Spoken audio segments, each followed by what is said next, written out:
Welcome back.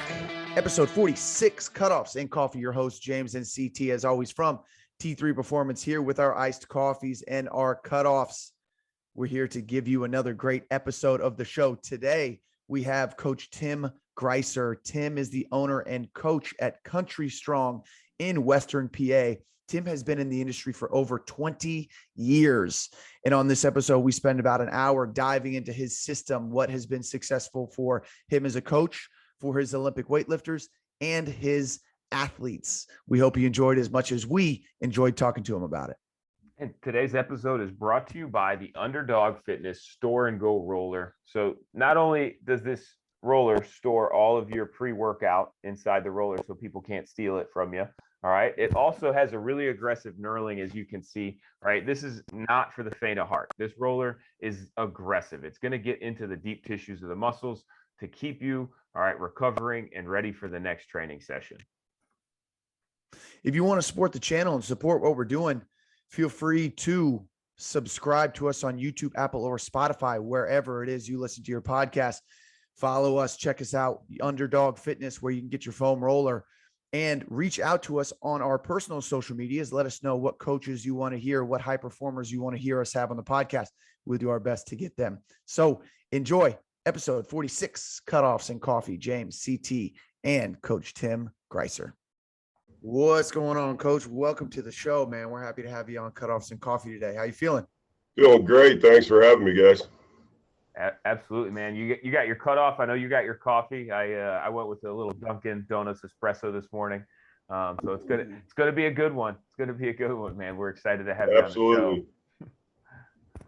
Yes, it's early in the morning. We're recording. Everybody's getting stimulated here. It's hot out in Cleveland. I'm sure it's not super cold out where you're at, Coach. So it's cutoffs and iced coffee in our espresso season. But let's get into this thing, man. Let us know, James and I as hosts and our listeners as well, something that we need to know about you that we can't find from a Google or social media search. Well, I mean, one thing I guess is, we being Country Strong, we grow a lot of our own food. We raise a lot of our own food. And believe it or not, that kind of started with a former NFL guy that I was training, Bobby Ingram, played at Penn State, played for the Seahawks, played in the Super Bowl against the Steelers. Bobby had some thyroid issues when he was in the league, and he had a nutritionist out in Seattle who had him drinking raw milk. And he turned me on to the Weston A. Price Foundation and a website called realmilk.com. So I started looking up farms in the area that sold raw milk. Got to meet a bunch of farmers, and then just kind of got into sustainable agriculture a little bit. Started raising chickens for meat, chickens for eggs, raising some of our own healthy food. So that's kind of something that, not a lot of people know, but something we do quite a bit as a family. I have 3 kids, so they help weed the garden. They help with the chickens. So if you get a call from my wife, Tim, she's going to be asking you a ton of questions because we just started planting our own garden in the last 2 years. So you might be expecting a call from her, but we're trying some things this year. We're going to be getting into potatoes, hopefully. So that's awesome. Now that I have somebody I can reach out to for help when everything in our garden wilts, and we know who to go to. Definitely. It's awesome. Yeah, that's awesome. That's a dream.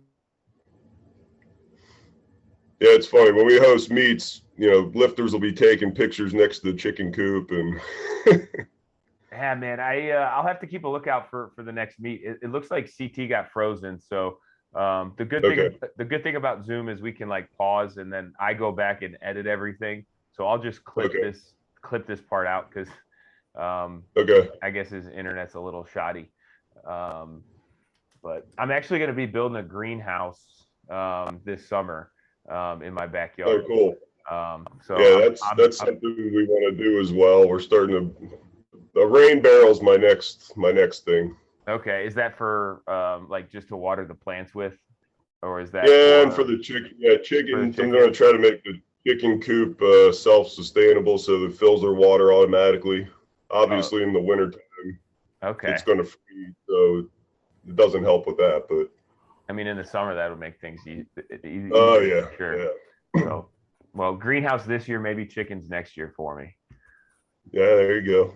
So, all right. You know, we call Rob the Polish farmer, so you can reach out to him as well on that stuff. Oh, really? I've never talked to him about farming, just conspiracy theories. Oh, that'll be episode 2 with him. Yeah, I'm sorry. You I cut out here. You were about to say something. Okay. So we could just start there. Okay. We'll slide that in there. Okay. Yep. No problem. 3, 2. All right, Coach, can you remember the last skill you taught yourself or something you are currently working on? From a training perspective, or just a life skill? We like to hear more from the life skill perspective. We like to, see what the coaches are into outside of the weight room. Well, I guess our first build, we have 2 buildings side by side. They're connected by an open air breezeway. So it's kind of like the sports performance side and the Olympic lifting side. The one building is all kilo bumpers, Olympic lifting bars. And then the other side is, we still have bumpers, but they're in pounds. So the first building, we had a preferred builder build that because I had left a previous job in Green Tree and decided to do this on my own. And so we needed that building up pretty quick. The second building, we built it ourselves, and we had some help, but it was literally me out there every day for 8 hours a day and then training my clients at night, just getting that building up. So I guess building a post and beam building just led to me being able to build a pretty sweet chicken coop utilizing that skill set of, knowing how to square a building up and set posts and all that fun stuff.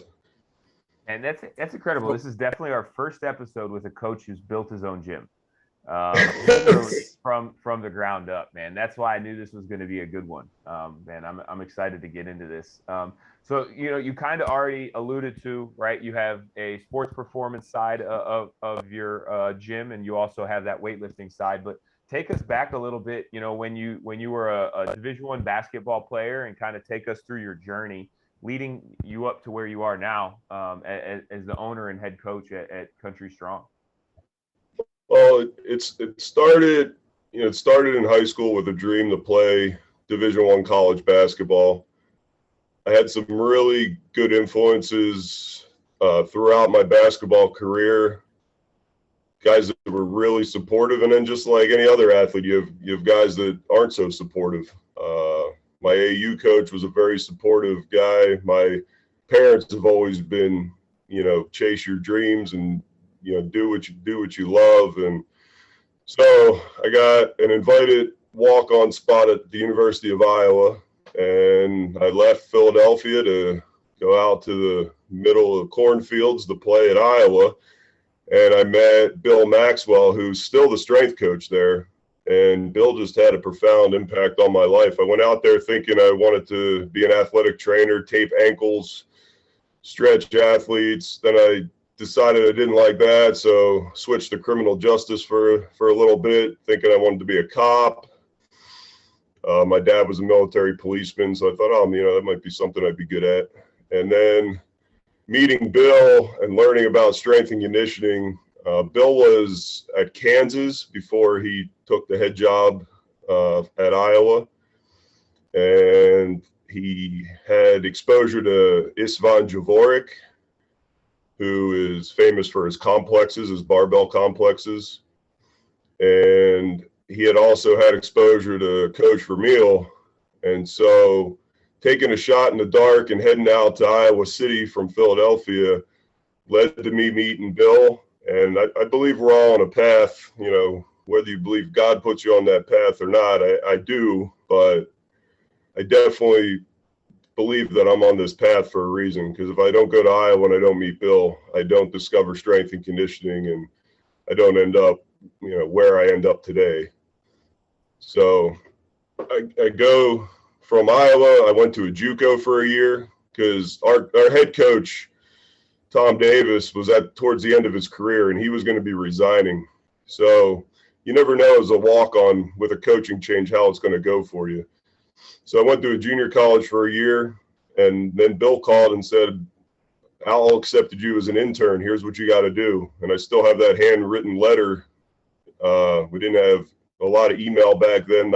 Internet wasn't what it is today. So I still have that handwritten letter hanging in the gym from Bill saying, Al accepted you as an intern. His assistants are Mike Gatone and Eric Helland. Here's the number. It's up to you. You got to call. You got to make all the arrangements and tell them hours you can work, what you're willing to do. And that was it. I went out there, and that led me to Florida Atlantic. So I went to Florida Atlantic, finished up my career at Florida Atlantic, and got into strength and conditioning there as well. I interned for Keith Clayhold, who was our strength and conditioning coach there. He's now the head guy at Wilkes University in Wilkes-Barre, Pennsylvania.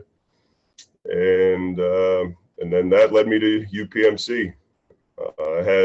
I worked for a couple of strength coaches at Florida Atlantic that had connections to the Chris Carter FAST program down in Boca Raton. And Ron D'Angelo, who had helped found that program with Chris Carter, he had just taken the job at UPMC as the director of sports performance at UPMC. So that brought me up to Pittsburgh, and I worked there for 7 years, had 7 good years there. And it was just time to kind of do my own thing and move on. And that led to Country Strong. So for our Ohio listeners, kind of explain a little bit about what UPMC is, from a standpoint of like what kind of experiences, what athletes were you working with there? What is that setup at UPMC? Because it's pretty unique. Yeah, it is. On the south side where the Steelers practice, they set up this giant sports medicine facility. So it's a one-stop shop. Orthopedics, physical therapy, and performance are all housed under one roof, with access to the Steelers indoor field and the ability to do, acceleration and sprint training in there. We worked NFL combine training. We had motocross kids, just a very wide array. The Pittsburgh Ballet, so cheer and dance, all kinds of exposure to different types of athletes for sure. Figure skaters, everything but about curling. I think I was, I developed some experience with every sport, but curling's about the only one I can think of that I never had anybody. Probably have to go to Minnesota for that. Yeah, there are some ice rinks though associated with UPMC though, if I remember right. Yeah, since I've moved on, they built the Lemieux Center up in Cranberry, which is where the Penguins practice as well. So that's a huge facility. Yeah, I had the opportunity to check that out, and it is a gorgeous facility. Yeah. I think kind of hearing your experience, you said you spent 7 years there. Yes. And then at that time you felt like, okay, you were ready to kind of venture out on your own and start your own thing. Now I feel like a lot of young coaches like get out of college and are like, okay, I'm going to start and open up my own gym. I guess what was your kind of thought process through your experience as a strength coach that you eventually were like, okay, I think now is the time. What did that look like for you from a thought process, from a planning side? And what were some of the roadblocks that kind of you didn't foresee as you got into that endeavor of opening your own gym?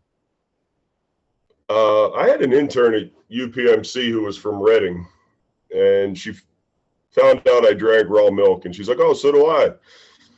And we just started talking, and she said, "Hey, you got to check out this guy in my hometown. He trains my brother. His name's Dane Miller."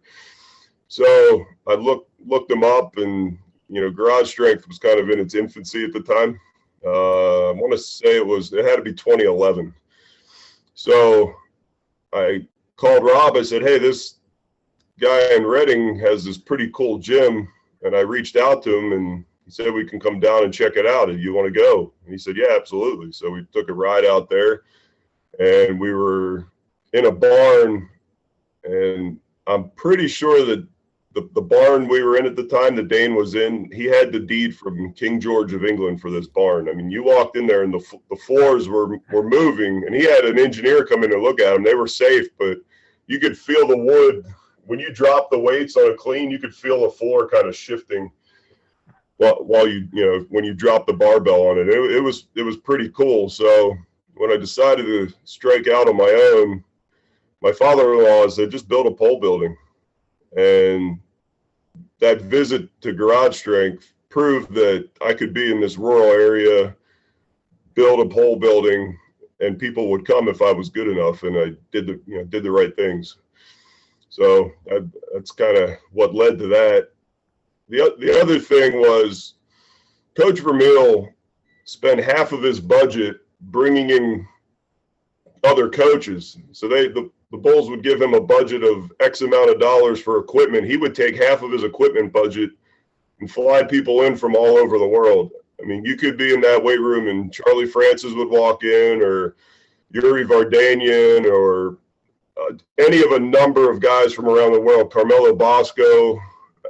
He believed in constantly educating himself. And here's a guy with a Super Bowl ring and 6 NBA titles, and he had this unceasing desire to learn more and more, and that he wasn't the best. I want to learn from the best. So he would just bring people in.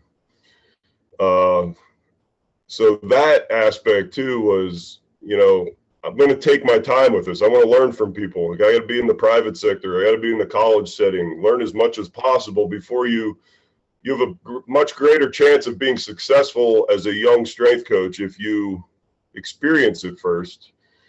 And I took a small business class while I was on unemployment, building the building and getting everything ready to go. I took a small business class, and this lady had owned, 4 or 5 businesses in the Beaver County area, and she was in her 70s at the time. Haven't heard from her in a while. I don't know if she's still alive or not, but she actually had a big impact on me. So even just talking to other business owners is really important. Tim, what were some of these things that you learned from, we've talked about Al a couple of times here, not only from him, but just looking at your resume. You were assistant director under Toronto Raptors, strength coach Ron D'Angelo, and if you go to becountrystrong.com, you can see your resume on here. What were some of the things that these mentors taught you that you still recognize yourself using on a daily or a weekly basis as you're here running your facility? You definitely take something from everyone. With Ron at UPMC, it was definitely functional anatomy, something that I think can definitely be missing in strength and conditioning, especially when you first come out of college. I don't think we get enough functional anatomy in college. So, and Ron was a speed guy. Starting the FAST program with Chris Carter, Ron really knew, sprint mechanics very well and that type of stuff. So from Ron, those were the 2 things that stick out the most for sure. With the assistants for the Bulls, Eric and Mike are both, obviously James is familiar with Mike from USA Weightlifting. Mike is I really learned to try, because I wear my heart on my sleeve a lot. Mike does not. You can, he's always stoic, and he's good at what he does, and he's very stoic in his demeanor. So I've calmed down quite a bit over the years. I used to think I had to be this fiery young, coach when I was 22, 23, and I've learned to just be yourself. So I would say from Mike, kind of learn, just be who you are. Athletes they're going to know when you're genuine and when you're not. And, so I'm more of a stoic coach now. It's more my personality. And I felt like, not everybody's a rah-rah guy, and that's okay. As long as you can motivate. So that's what I, took from Mike. And Eric had a great sense of humor, was you know, really personable with the guys, could, you know, joke back and forth. So I feel like I took a little bit of, you know, that ability to kind of joke with your athletes and, you know, just how you interact. I feel like I took a lot of that from Eric. So you when you look back on your career, you realize like the bits and pieces you took from all these different people and put into your own system. Jeremy Fedorik's a guy that I worked for at Florida Atlantic. He owns Athletic Enhancement Group in South Florida, and he's, in my opinion, the best mixed martial arts strength and conditioning coach. He's got Kayla Harrison right now in the PFL. He had Colby Covington. Jeremy definitely would be a cool guy for you guys to have on at some point. You know, Jeremy is the best entrepreneur I know. He's just got away with, you know, not just surviving, but thriving as an entrepreneur. He's always, so I spent a lot of time helping him on the athletic enhancement group side when we were at Florida Atlantic. So we would have private clients that we would train in South Florida. So I learned a lot from Jeremy as well. Those are the main influences. Rob, I've learned a lot from Rob. You know, when you're younger, I saw that Olympic lifts and their variations worked for me. You know, with Rob, you'll see Olympic lifts, but you'll see dumbbell snatches, and you'll see a lot of single leg, you know, unilateral training, and you know, so, you know, thanks to Rob, I have a lot more of those exercises in my repertoire now as well. Yeah, and I think that's like, you know, a huge part of a coach's success is like always seeking new information and always adding new tools to your tool belt. And, you know, along the way, we'll learn some stuff that we don't end up using. And I think that's just part of the process because, you know, we're all comfortable with coaching different movements. And, you know, that is a trending topic on Twitter, is kind of the bastardization of the Olympic lifts as not a great option. I think he both feel differently than that. We enjoy the Olympic lifts. We do them regularly ourselves, and we've had other guests on who are big proponents of the Olympic lifts. You know, when was your first introduction to Olympic lifting? And I think like one thing for the listeners to know is that like you mentioned, you have a very successful weightlifting team as well as a sports performance side. You know, what are some of those components of the Olympic lifts that you really like for your athletes? And then what kind of crosses over to some of those athletes getting into maybe more of the competitive sport of weightlifting? For me, so just personal experience, when I went to Iowa, I had not a clue what a snatch or a clean was. And Bill used Javoric's complexes a lot to build work capacity in the beginning. And we would power clean, we would snatch, we would power snatch, we wouldn't full snatch. And I went from a high school kid who I could only dunk off of one leg. I could only dunk off my right leg. For whatever reason, when I was 6, 7 years old, my dad said, you have to have a great left hand, and just hours and hours, jump off my right leg, lay up with my left hand. It always had to be right leg, left hand, do it right. And this is you as a right-handed player. As a right-handed player, okay. Yeah. So I ended up jumping better off my right leg. To this day, I dunk better off my left leg. I don't know how many more years of dunking I have left. Last summer, I haven't tried this summer yet, but last summer I did successfully still dunk. I got to Iowa and started using Olympic variations, and all of a sudden I'm dunking off the vertical just standing under the hoop. So there's definitely some carryover and transfer from those lifts to jumping if they're done right. And, you know, this gets us, I guess, down the rabbit hole of velocity-based training, which we do use a little bit. But when those lifts are done at the right speeds, there's definitely a correlation. I mean, my vertical went through the roof from Olympic lifting because I was not some like high flying dunker in high school. I had decent jumping ability, and I maneuvered my body well in space, but I didn't have that power off the floor that I developed from training in college. I was virtually untrained at that point, other than, my dad bought me a bench when I was 14, and, probably benched way too much, didn't do enough upper back. But I did climb a lot of trees, and maybe all the pull-ups from that helped a little bit. And that brings up another question. I don't mean to interrupt you. We'll carry on from there, but that's, from a bench guy, that brings up a question that, can you bench too much when you're young?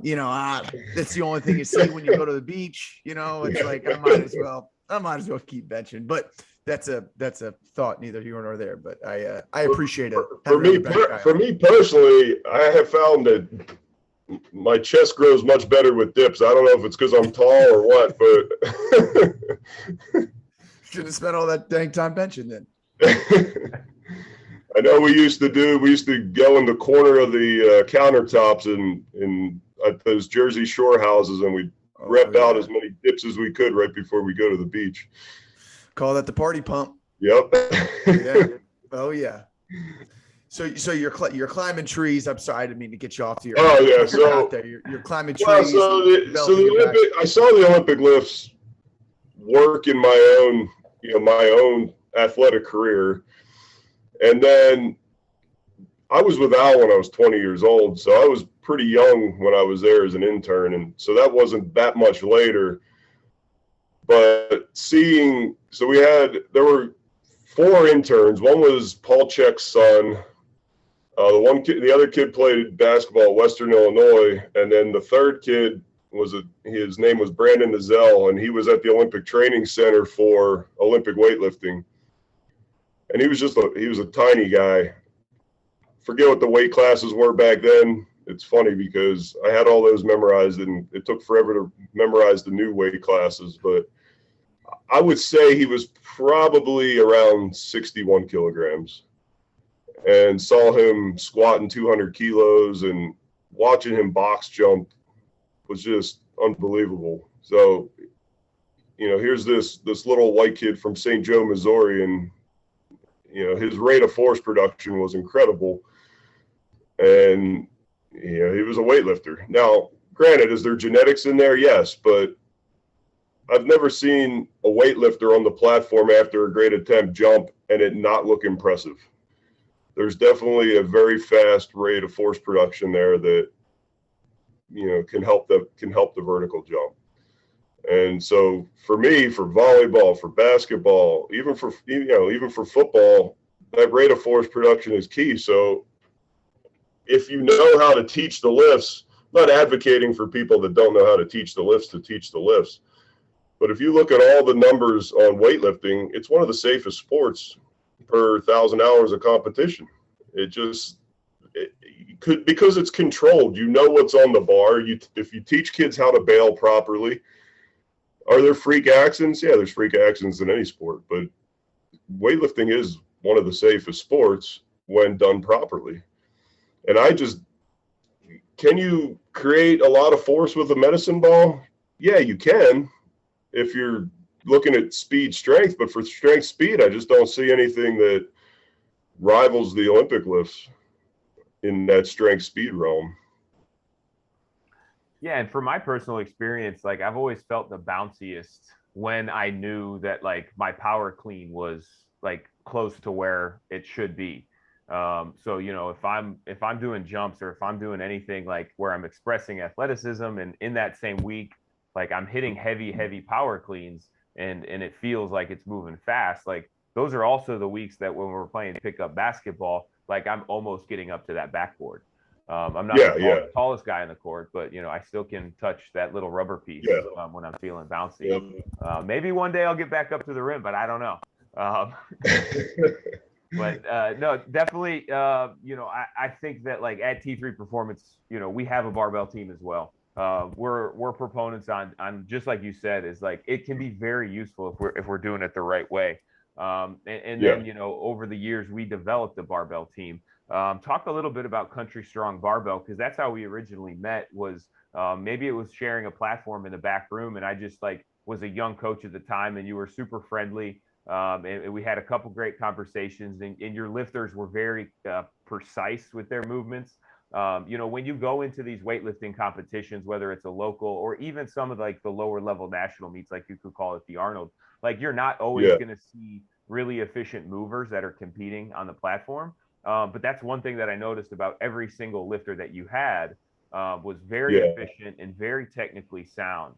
Talk a little bit about how Country Strong Barbell started and some of your athletes that you've been able to work with over the years. I know there's a couple youth national titles under your belt from your, or medalists from your. Definitely medalists. Yeah. Hopefully we should have maybe a couple this year. But I had wanted to get in the Olympic weightlifting even when I was at UPMC. And Ron would say, just do it. But there was a lot of red tape at UPMC. It's this huge corporate conglomerate, and anything to get approved has to go through about at least seven people. It's just rough. It's just hard to get things done there. I mean, it's obviously a phenomenal organization as far as what they do, and they have some of the top doctors in the country. Some of not just the country but the world. But it was hard to get things approved and go up that chain of command and get stuff done. That's just how the corporate world it works and is. So I never ended up doing it there. And then when I started my own place, I'd be training kids, and you watch a kid overhead squat one time, you can tell, all right, this kid could be a lifter. So I had one kid who I tried to get to do it, and he turned me down. And I just kept asking kids as I went, are you interested? And a couple said yes. So we just we winged it. I mean, the first.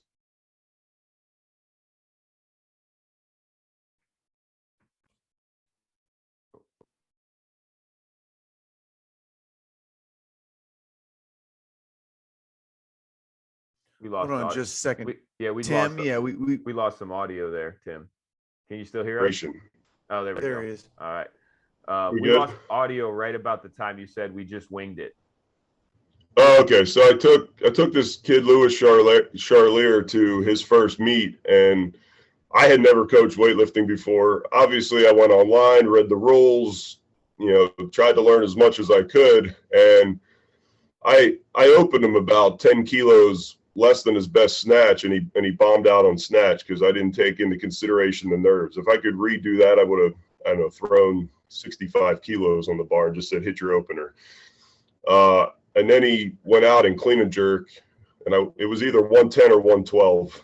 He clean and jerked, and he must have been 16 at the time, his first ever meet.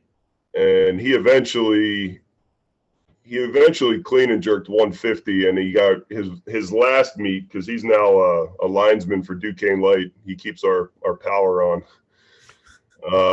But he shout out to him for that. Yep. So he clean and jerked 151 at the Arnold, and he got 2 red lights and a white light. But he's retired now. But he was one of the first ones, and then Zach Altenball, and these guys all still come to the gym, they just don't compete anymore. Zach Altenball was a silver medalist in the 96 kilo class at his last youth nationals, and was in the running to make the youth Pan Am team. Just missed out by, I think, one or two spots. And so he was another one of the first ones. And then it just kind of grew from there. There were a couple of females that I got involved. Chelsea Homan, who she's probably going to end up coming back to weightlifting once she's done with college. She's in nursing school at Walsh University over by Rubber City.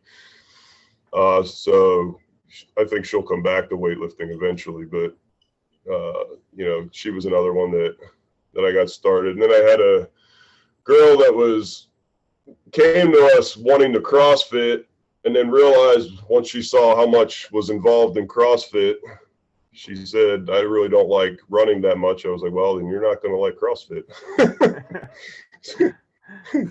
And she was on the Rogue stage at the Arnold the one year, and that was kind of cool. That was the worst warm-up situation ever, but it was cool to be back there on that main stage, on the Rogue stage. Yeah, and if our listeners haven't been to an Arnold, like that has to be one of the most nerve-wracking things for an athlete who hasn't been on that type of stage, to be able to not only the warm-up room is a little tighter. The main stage basically means you look out to the entire Arnold Expo while the expo is going on. So there are hundreds of thousands of people milling in between all of these booths. There's really loud music. There's Bang energy drinks being thrown at people. If you're not paying attention, you might get hit in the head with one. But at the same time, like, you're expecting to, you're an athlete who's like expecting to compete at their highest like level, because that is the platform, right? That is where all the best lifters are competing in that event. And so typically, like, as a weightlifter, when you look out, like, there's like at least easier fixed positions to kind of focus on. So that had to be a unique, challenging, and probably like one of the most exciting experiences, as an athlete. But I bet it was a blast for you to coach that as well. Oh yeah, absolutely.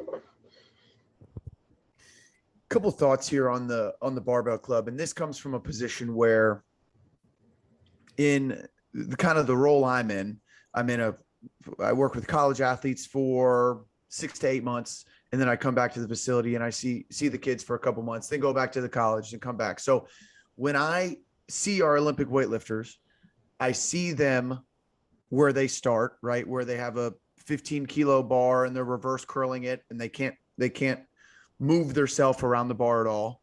And then, maybe a year later, I come back and see the same lifter, and he's actually lifting a decent amount of weight. And then a year later, you come back and they finally start to look like athletes, getting under a bar, putting the bar over their head, right?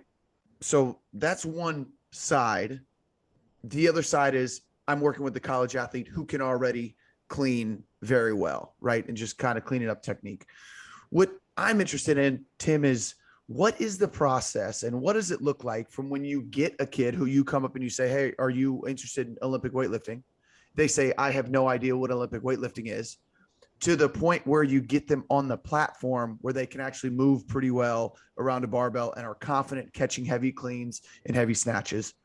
What does that process look like as we kind of navigate that situation of the athlete to get from that loose noodle to being able to apply direct, precise force like we had talked about earlier, where that athlete can then use that to benefit them in their athleticism as far as vertical jump and power output go?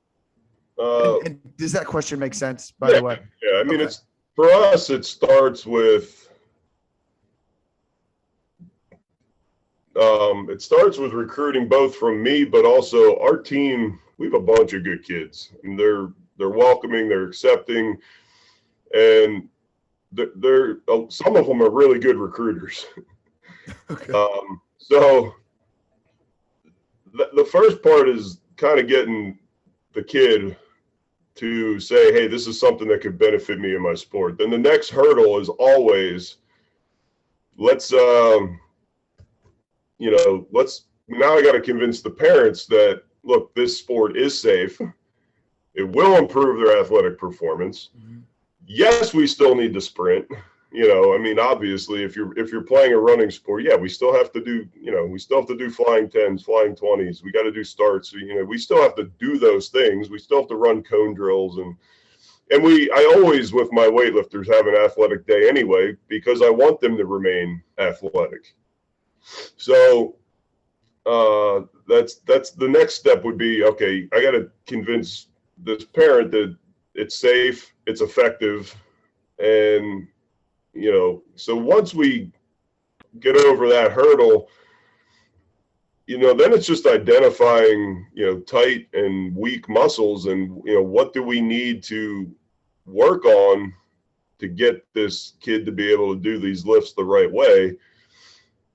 a lot of times if you're recruiting a kid to do it, and I've had kids that I didn't know that I didn't think they were going to be good at all or even had the ability to get to where they got because they were interested and because I won't turn anybody away because I have a passion for the sport and I think the sport can help anyone. It's just some people's limb lengths and their tight muscles and weak muscles are going to make it a much more difficult process.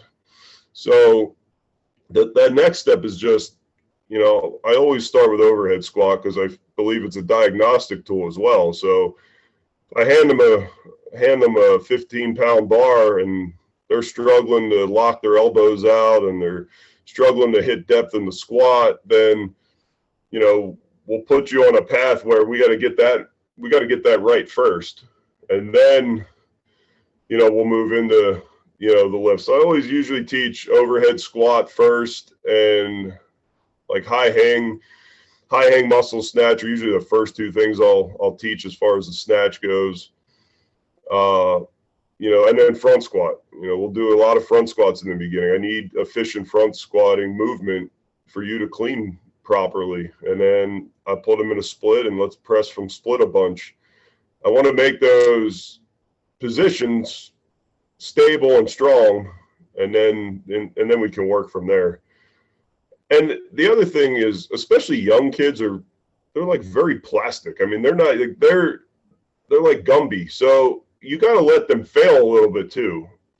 I mean, I think Instagram and social media has too many people believing that, these 9-year-old kids that are tearing it up at nationals, that's how they started. And no, they've fallen on their butt quite a bit. They've dropped the barbell quite a bit. It's a learning process. Are some better than others? Naturally, yeah. That's like anything in life. Golf's a perfect example. I don't care how much I practice, and I love it, but I don't think I could ever be a PGA Tour golfer. We just had a Q&A on one of our most recent episodes with one of the strength coaches, Will Rattel, that we're friends with, and he said the same exact thing. We got to start with the foundations of the overhead squat. You want to get better at overhead squatting, you probably should overhead squat. You want to get better at cleans in your front squat, well, you probably should front squat. It's oftentimes the most uncomfortable and the simplest things that give us the highest yield when it comes to our training. It took me a while to realize that in this industry, and that was like a paradigm shifting moment that I had where it's like, well, if you want to get better at one thing, you better do that one thing. As you're coaching weightlifting and as you're coaching sports performance and along your career path, did you have any major paradigm shifting moments that kind of changed how either you programmed or you coached or communicated with the athletes that you have? I would say the biggest thing was Al's humility and to bring in all these different guys and learn from all these different guys. He was the first, and so I was there.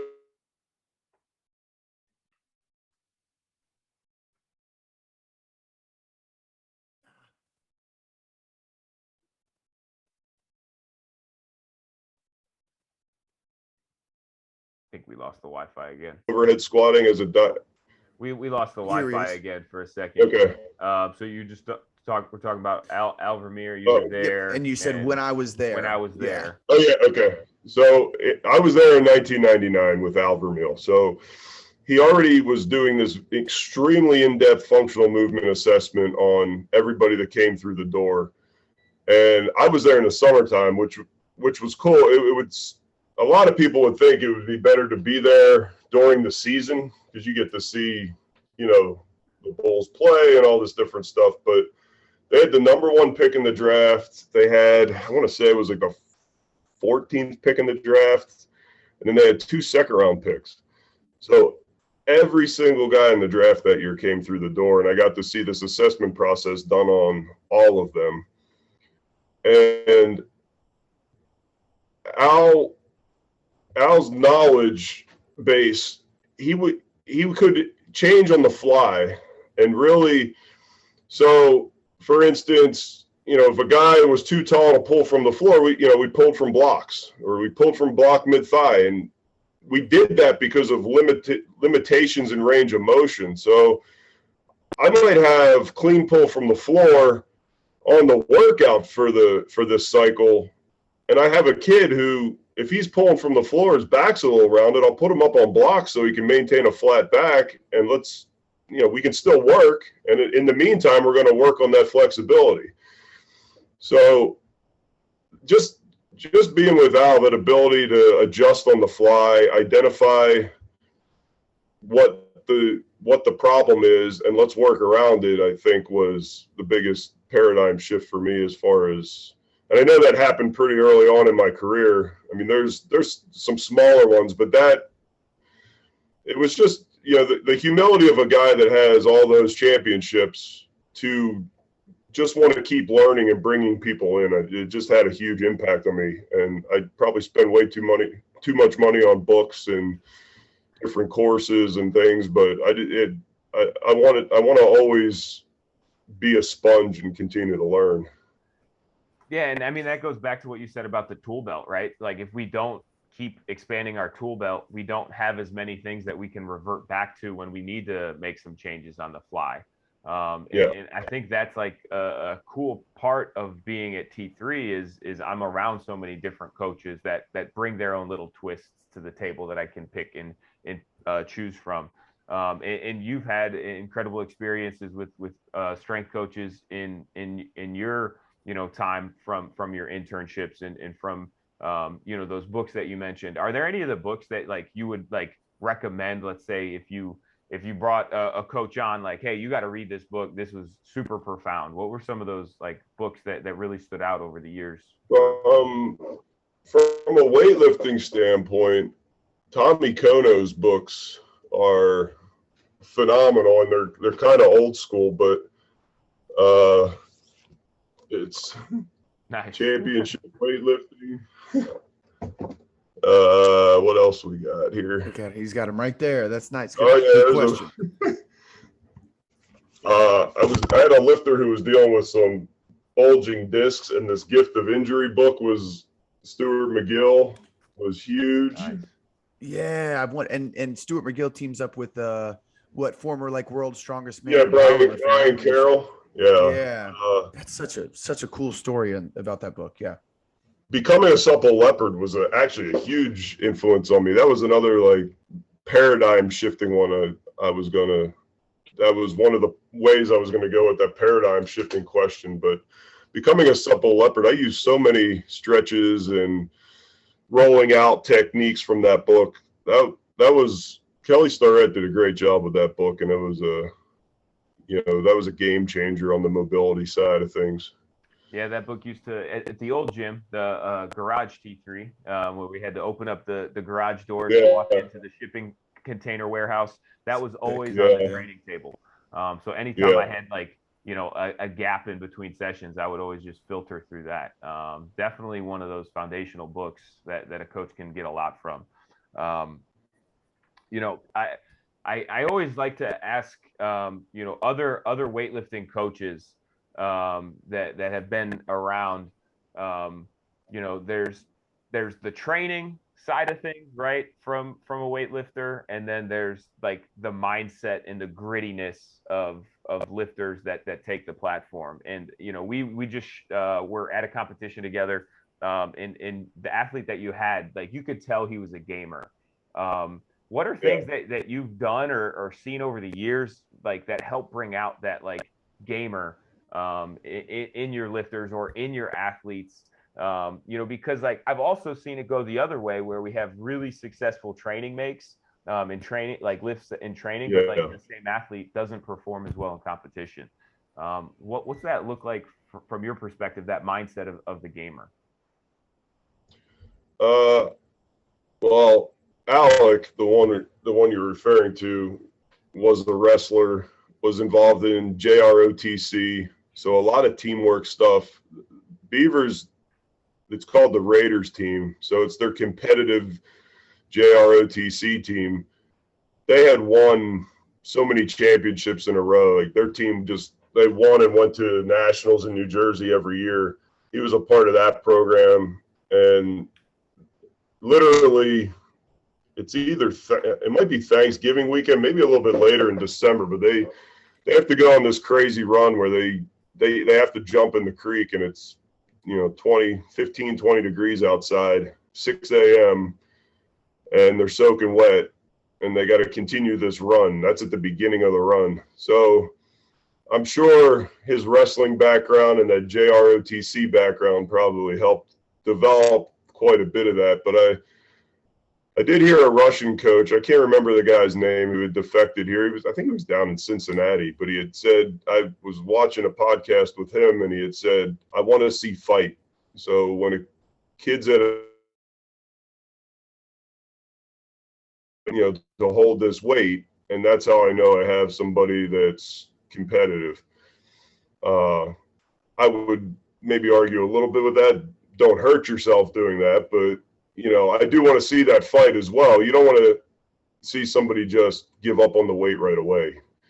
You want to see that fight and that competitive nature. And Alec's first youth nationals, he had a brutal weight cut. He was used to cutting weight for wrestling, and he waited too long to cut weight, and he had a bad experience.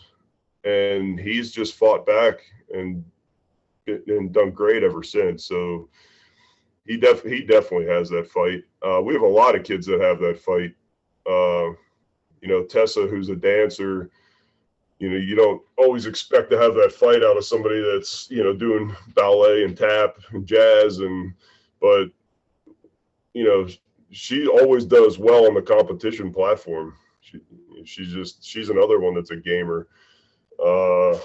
So it's just something I look forward to when I'm recruiting kids to lift is, you got to be tough and stoic when you're in that moment.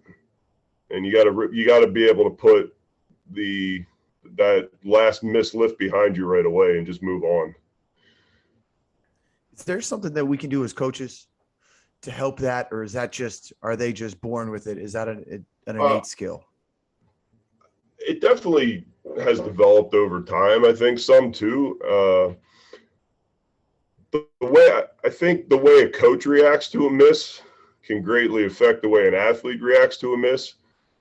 If I look like I'm losing it, it's soldiers in a foxhole will tell you, if their leader's starting to lose it when everything's going, when there's bullets flying around them, the group's not going to stay together. So I just feel like having that calm demeanor and being stoic and confident and saying, all right, you got the next one, goes a long way. And sometimes, there's coaches out there that they fly off the handle, or they show they wear their heart on their sleeves and they show their emotion, and the athlete's going to feed off of that. So you got to make sure, I always try to just look them sternly in the eye and say, hey, look, you got the next one, and you got the next one, and try to give them that confidence to come back.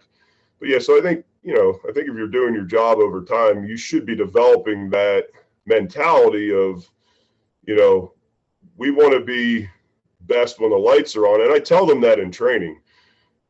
If we're having a max day, you're not going to PR every week. And I tell them, look, I want the PRs to happen on the platform. I don't want the PRs to happen if they happen in training, great, but training is purely it's practice. It's purely to get us ready for the competition platform. And that's the mentality I have is, I'd rather you miss in training than miss out there, because we want to win. That's the name of the game. And yeah, there's other ways to be successful, but the winning on the platform is how people see how much hard work you've put in. Yeah. And I always like to, think about like soft training creates soft athletes, tough training creates tough athletes. But it's not just the, doing hard stuff and calling it mental toughness. It's deeper than that, right? It's showing up every day with intent. It's understanding that sometimes you're going to drop the bar and sometimes you're going to make the lift, and it's more about the next lift than the last lift. And I think there's so many good opportunities for conversations with kids. And you mentioned something that I feel like is lost with some of the young kids that come in, that hopefully by the end of their training with us, they're able to make eye contact with coaches when they're talking. Oh, yeah. That lost art of eye contact, that in itself, I think is so, important to talk about. And I'm glad you brought that up. And it also kind of, makes me wonder, like, what does country strong mean to you? I feel like that, like, I know you personally, so it embodies like what your athletes bring, but I want to hear it from you is, what does country strong, mean?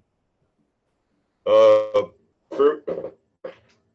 me, it's a way of life.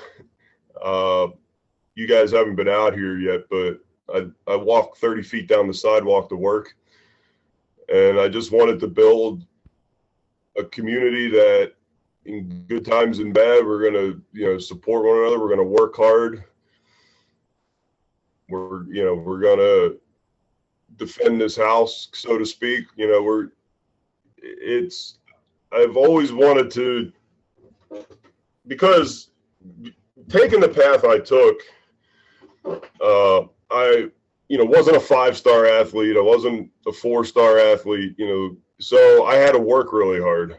And I want kids that maybe are naturally a D3 athlete to realize if they work really hard, they can be a Division II athlete. Or if you're a, high-level D2 athlete, if you work really hard, you can bump yourself into that Division I category. So I always wanted to show kids that, yeah, there's freaks out there, but there's also walk-ons. There's kids that are in scholarships from being walk-ons. There's late bloomers. I was a late bloomer. I had hardly a speck of facial hair on my face when I went to college. So everybody develops at these different rates. And when you put somebody with talent into fertile soil, they grow, the seed grows. We'll go to the garden analogy, the farming analogy. So you got to have that fertile environment, that fertile soil in order to develop these kids. And, some of them are capable of way more than them, their parents, or their sport coach thinks that they are. And it takes the right environment and the right people telling them, hey, you can do this. And I had those people throughout my own career that told me to keep pushing and keep pressing. Through all this experience, Tim, you've developed, your system. You just kind of defined what country strong is and what it means to you and what it means to community. What does, if somebody walks into the country strong gym, what will they see athletes doing? We've already talked a bit about the Olympic weightlifting, but what is Tim's system that has been so successful? What would we see there at Country Strong? Without giving away all the cheat codes. You don't need to do that. But that's fine. I like sharing information. I'm not. From a sports performance standpoint, you'll see flying 10s, flying 20s, flying 30s on the True Form treadmill. It's Western PA. It's very hilly. I would prefer to be on a field, but I found that the True Form is the best curved treadmill there is. Not just the USA manufacturing and the welds and the steel and all that stuff, but it's on rollers. It doesn't have a flywheel, so you still get backside mechanics. So we use that for our speed training. Our strip of turf's only about 16 yards long, so like we'll do 10-yard starts. Use the Exergenie a lot. I don't know if you guys have ever used the Exergenie. It's kind of it's a rope friction device that attaches to the wall, and you can do sleds and things like that with the Exergenie. We'll do backwards drags with it. There's a lot of strongmen that use it to train for the truck pull. That's how much tension you can create on it. So it's and they're cheap as far as sports performance equipment goes. We use that a lot, prowlers and sleds. And then I'll do a speed day, and then I'll do a change of direction and a plyo / jump training day. And that's how I usually split those 2 days up. And then most of our kids are 3 days a week. I'd love to have more access to a lot of these kids, because I think with 5 days a week of training, a lot of them can go really far. But usually you guys know how it is with travel sports now. You're pulling on very, very limited amounts of time with some of these kids. So most of our kids are 2 to 3 days a week. So usually we'll do when this is when they're ready. In the beginning, we're just teaching technique, but we'll usually do a heavy day and then 2 percentage-based days in the weight room. And I'll usually rotate the Olympic lifts in there, usually variations if it's the athletes. I do like going from the floor when I can, because with the velocity-based training, you definitely get more bar speed going from the floor. But like I said, with some of these athletes, a lot of times, if you have a basketball player with long femurs, you might not be able to get them to the floor. So the next best thing is, block below knee, block mid-thigh, or from the hang. So I'll switch between snatch and clean and jerk variations from, every 4 weeks. And then I'll switch between a back squat, a front squat, and some type of single leg movement. Bulgarian split squats on a split squat stand are my favorite, because I find they're the best way to be able to get some load on there safely. And, a lot of vertical and horizontal pulling movements. And then we usually finish up with core and conditioning if necessary. I used to condition the crap out of people when I was a young strength coach, and now I realize that they get run to death at their sport practices. So we'll do a little bit of conditioning, maybe with the prowler, or the rower, but for the most part, I really focus on core at the end of the workout. It's awesome. You mentioned 2 things that we see a lot with young coaches is, one, well, they're either super quiet or super the opposite. Like you mentioned, just go, screaming all the time. And then the other one is, just conditioning to condition. Yeah. And so I'm so glad you brought that up, because that's really good for people to hear, somebody with a ton of experience saying, yeah, maybe this isn't it. Cause again, it's the sport coach is already taking care of a ton of that stuff and probably doing too much. And I think sometimes coaches, to impress parents, they feel like the parent needs to see the kid puke or, be real sore the next day, and I try to impress that upon parents right away. Like, they got a good workout. They're not, even my college coach at Florida Atlantic, if you weren't dripping, we had kids that just didn't sweat as much as others. And if you weren't dripping sweat in the shoot around, he'd threaten us and tell us, hey, you're going to run if you're not sweating enough. And I was like, oh my God, like, we're in a shoot around. We have a game in, 4 hours. You can't do that. Right. So interesting. Yeah. That stuff, and that stuff still goes on. You guys also have a ton of really cool recovery stuff. Yeah. I'd seen a video on the facility. So talk us through some of that. I mean, you've got some great stuff out there to be able to help recovery. Yeah, we purchased an infrared sauna, was like our first big purchase, and that has just helped a ton with everybody's recovery. I've got 2 Mark Pros, which are E-stim units, and that machine has been phenomenal.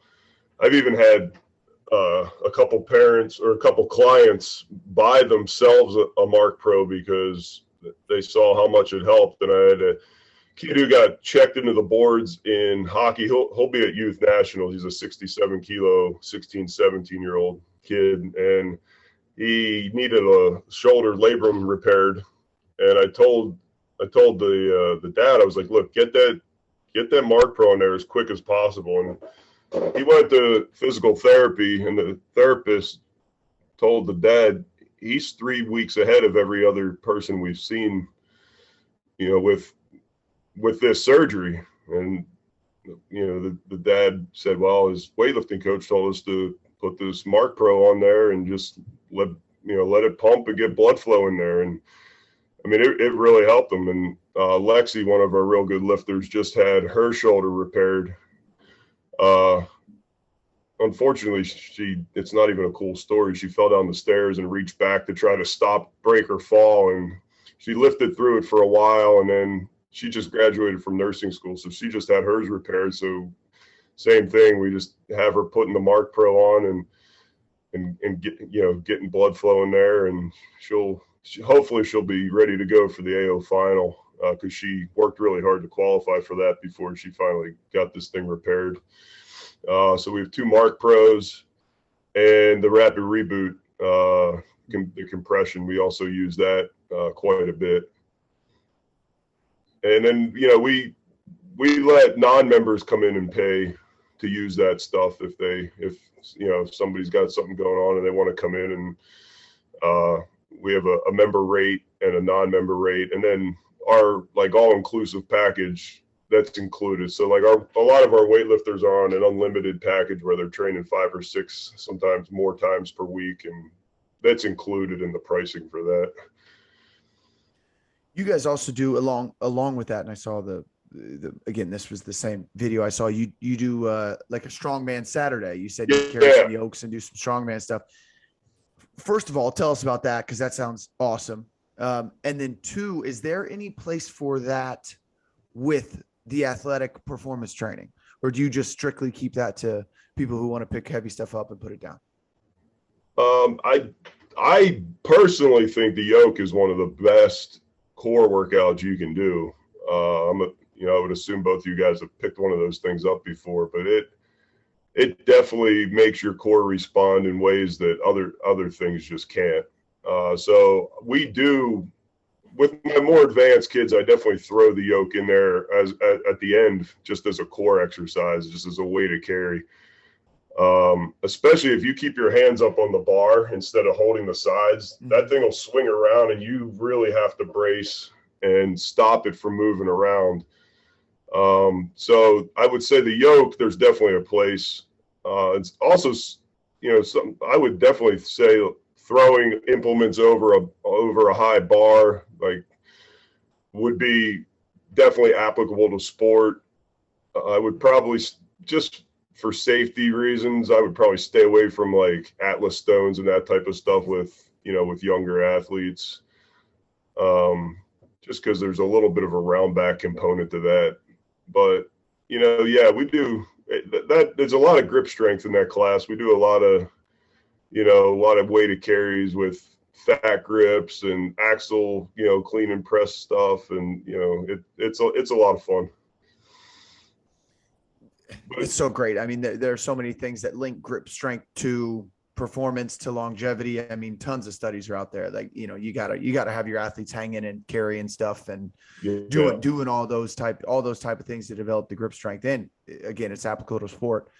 For a little context, the yoke, the one you're talking about, is basically like a squat rack, right? Yeah. That people pick up and you can load and you can carry. And that's why it's so unstable, because it's got these big sides to it, right? Yeah, correct. Okay. All right. Yeah. I want to make sure we were tied in on that. And then I think great point about throwing heavy things over, and then I don't know exactly what it's called in that sport where, you're just throwing it up over basically like a high hurdle or whatnot. But you think about the athletes in the gym who we ask them to do vertical med ball throws, keg tosses, whatever you want to call it. And we always say, hit the ceiling, try to hit the ceiling. Yeah. But they'll throw it and the ball will get, if you're watching the YouTube video, I mean, the ball will literally get just out of the screen and then come back down, and you say, can you throw it any higher?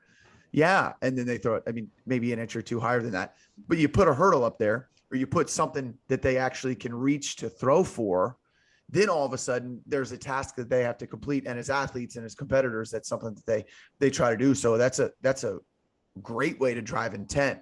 Yeah, one thing I just remembered this from UPMC, but we had the medicine balls that have the rope kind of attached to them.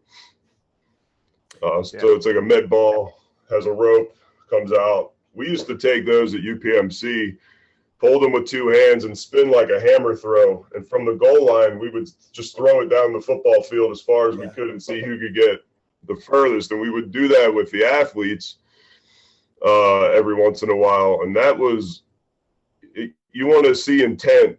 It's really cool I've always been fascinated with the hammer throw, but you can take those rope med balls, and you guys have the space. I don't, but I'm telling you, just like 3 or 4 spins, the rotations, and then let it fly. And you can, we had kids throwing those things like 40, 45 yards.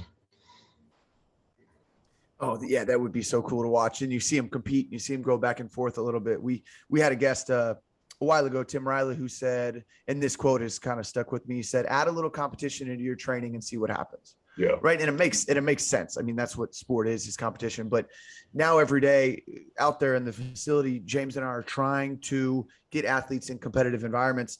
And it really doesn't matter what it is. Like you said, you can take an implement and just throw as far as you can.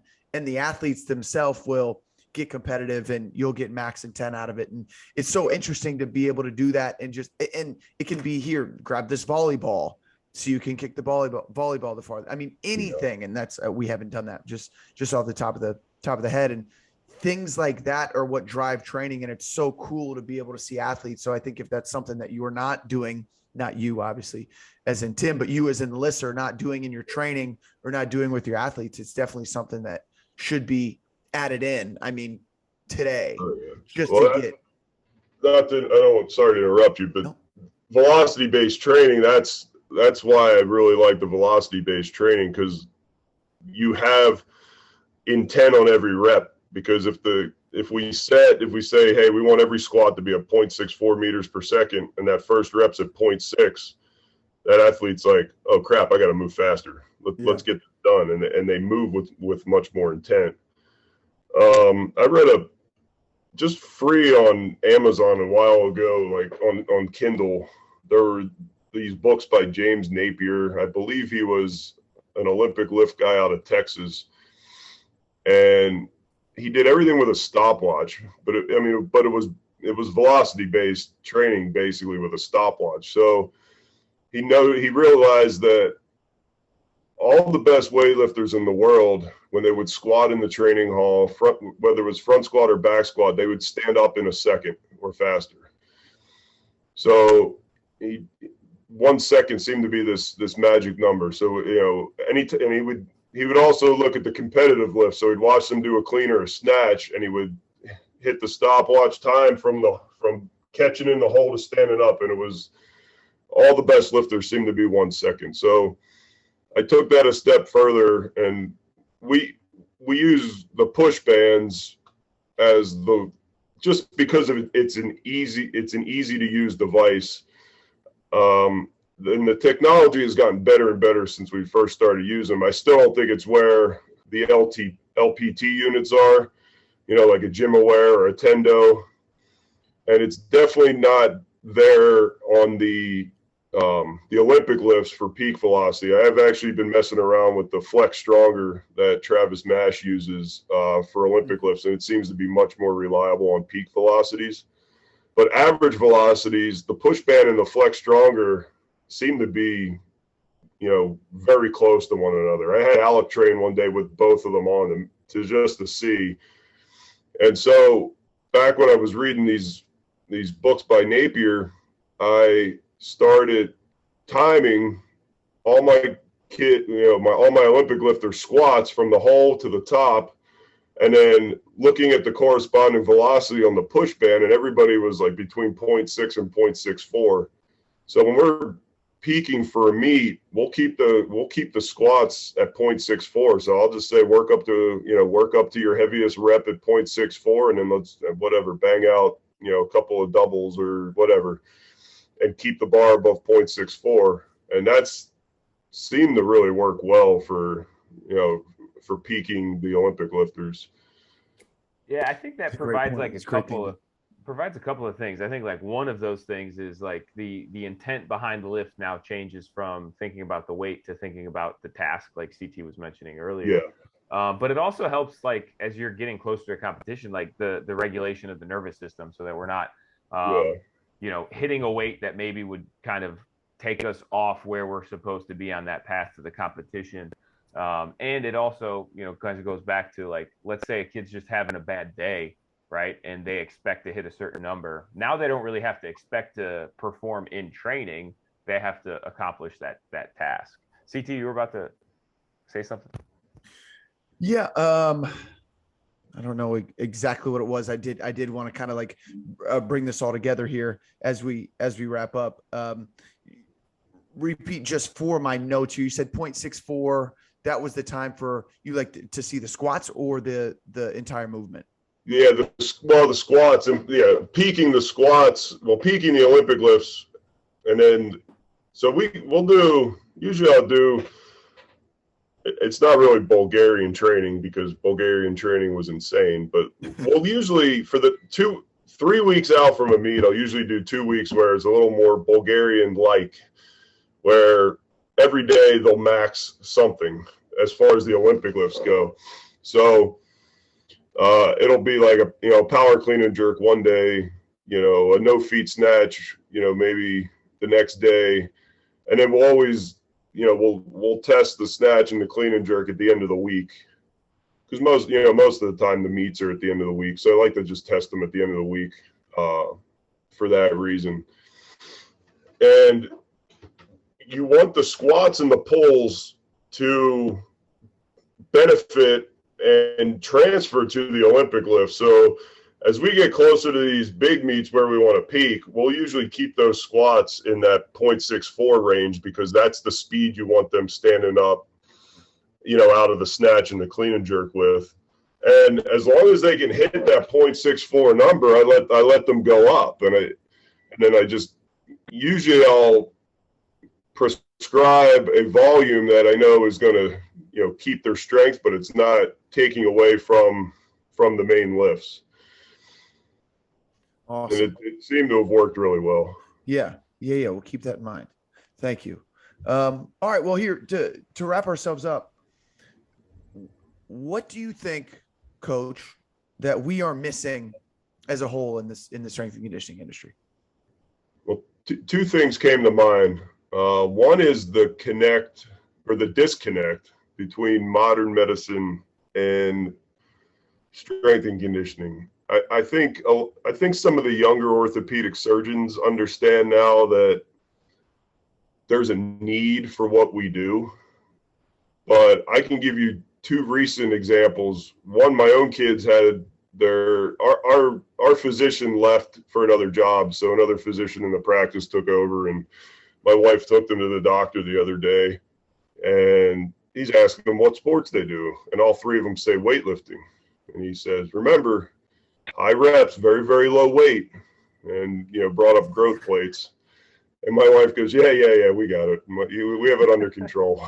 And then, so there is still, and my wife's from Cleveland. She grew up in Medina. So, I'm familiar with that area. I mean, Cleveland and Pittsburgh, they hate each other from the NFL standpoint, but they're very similar cities, these, kind of old manufacturing towns that, a lot of Eastern European, Slavic people, and, this whole, very similar, the mesh. And a lot of these doctors have been in this, in the Pittsburgh area for whatever, they're, 30, 35, 40 years. And I think as a strength and conditioning community, there has to be a push to get doctors to stay on top of the latest research, because there's a huge disconnect there. I lose clients sometimes because I'll get a guy to bring in his 10-year-old and say, I don't want him lifting weights. I'm like, well, why are you bringing him to me? I mean, that's the wrong spot. That's a huge part of the process of developing athleticism in general, but there's still that disconnect between modern medicine and training that you would think by now a lot of that stigma would be erased, and it's not. So that's the big one to me. The second, the other one that I think our colleges and universities could do a much better job at is whether they could create a whole separate minor for business for exercise science, but I had very limited marketing, business skills, any type of exercise science classes that, you know, could help you on the business end. And I feel like the college programs need to realize that a lot of these kids coming out with exercise science degrees are going to be trying to do their own facility one day. And there needs to be a much greater base of knowledge on the business end of strength and conditioning in formal education, I believe. Yeah, both of those are great points. So we appreciate you sharing that with us. Tim, people want to find you. People want to be country strong. Where can they find you online and on social media? Instagram, it's just the letter B, country strong. BeCountryStrong.com is our website, and it's Country Strong Performance and Fitness on Facebook. Heck yeah. Well, we really appreciate you coming on. Thank you for your time. We knocked it out early because I know we all got busy days. James and I training. You're probably building something before you go training. So, maybe that's something we'll start doing, add in as a non-negotiable. But thanks so much for sharing your story. We really appreciate you. Been awesome talking to you. Everybody who's been with us this long, thank you so much. Hopefully you enjoyed episode 46 of Cutoffs and Coffee as much as we did. We ask you 3 things as we wrap up. As always, number 1, please continue to practice gratitude. Number 2, tell the people that you love them. And number 3, live your life stimulated. Until the next time, thank y'all. We'll see you on the next one. Thanks, guys.